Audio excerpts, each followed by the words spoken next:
HRP में आप सभी का स्वागत है। अभी हम देख रहे थे, एक नॉलेज के लिए पढ़ रहे थे दृष्टि आईएएस का एक जीएस का वीडियो।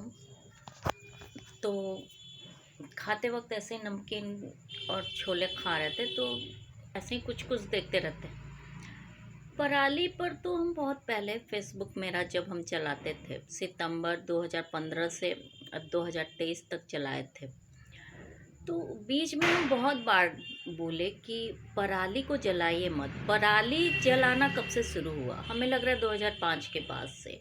कंपाइन से भारत में आई, कंपाइन से काट के लोग जल्दी से नीचे, वो क्या होता है ना, इतना बड़ा बड़ा बचता है, खासतौर पे उसे हम अक्सर खेत में जो लोग निपटने उपटने जाते हैं तो पराली वाले खेत में बैठ नहीं पाते हैं, तो उसे जला देते हैं।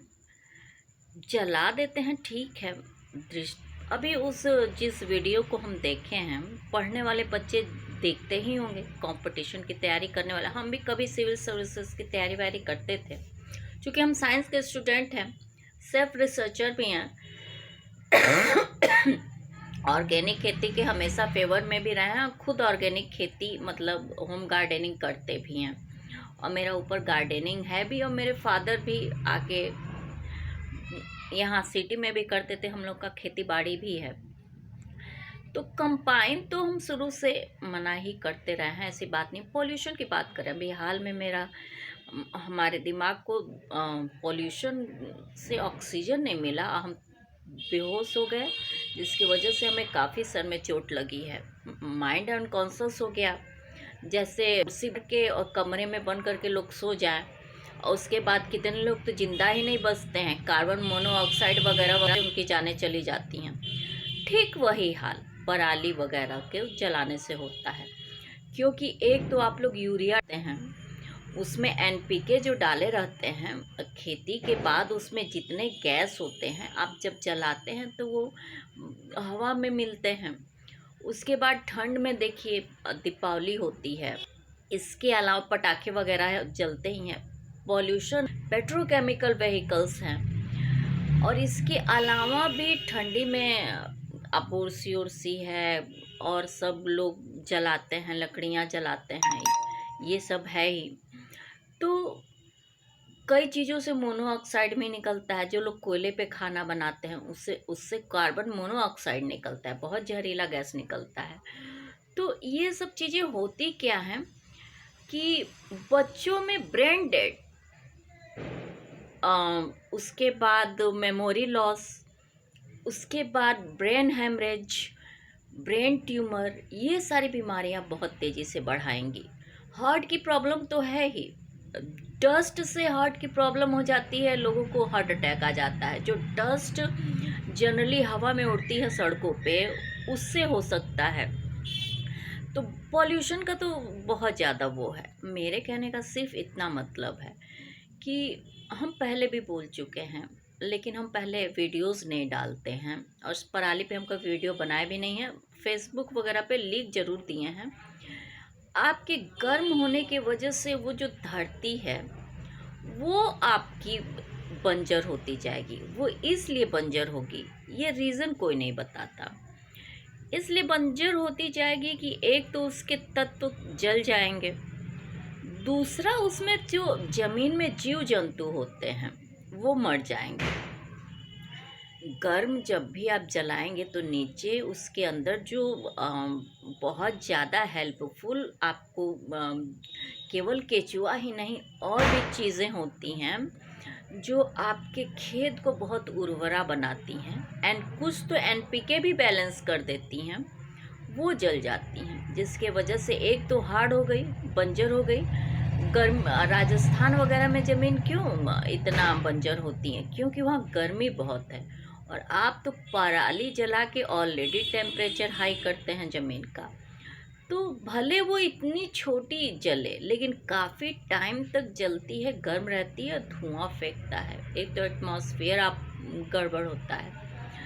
तो पराली इतना भी बड़ा नहीं होता कि उस पर ट्रैक्टर चला के और उस पर गोबर की खाद वगैरह डाल के दबा न दिया जाए, और उसके बाद उसको फिर ट्रैक्टर से जोत के और उसमें खेती न की जाए।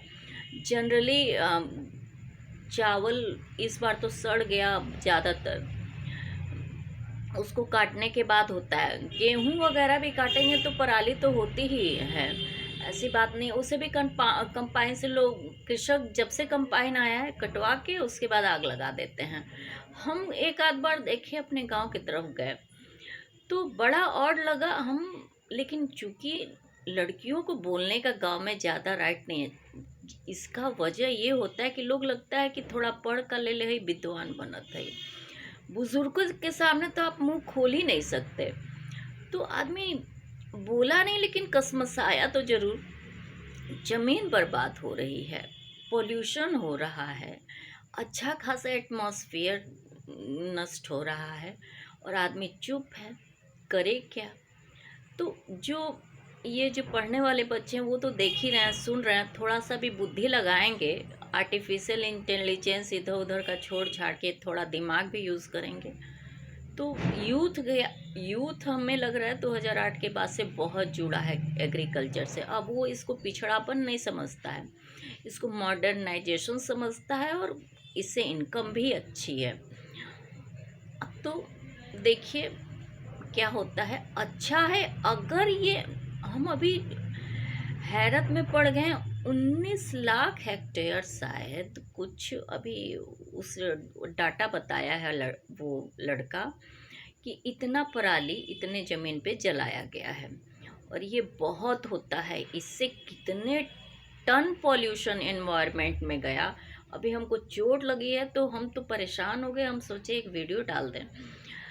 इससे इतना ज़्यादा पॉल्यूशन एटमॉस्फेयर में आया कि हम सालों साल कहते, 17 साल 20 साल से हर जगह बोलते रहते हैं, मुहिम चलाते रहते हैं कि हर घर 10 पेड़ लगाओ, यहाँ पेड़ लगाओ, और लोग भी जागरूक हुए हैं, लाख लाख पेड़ भी बच्चे लगा रहे हैं।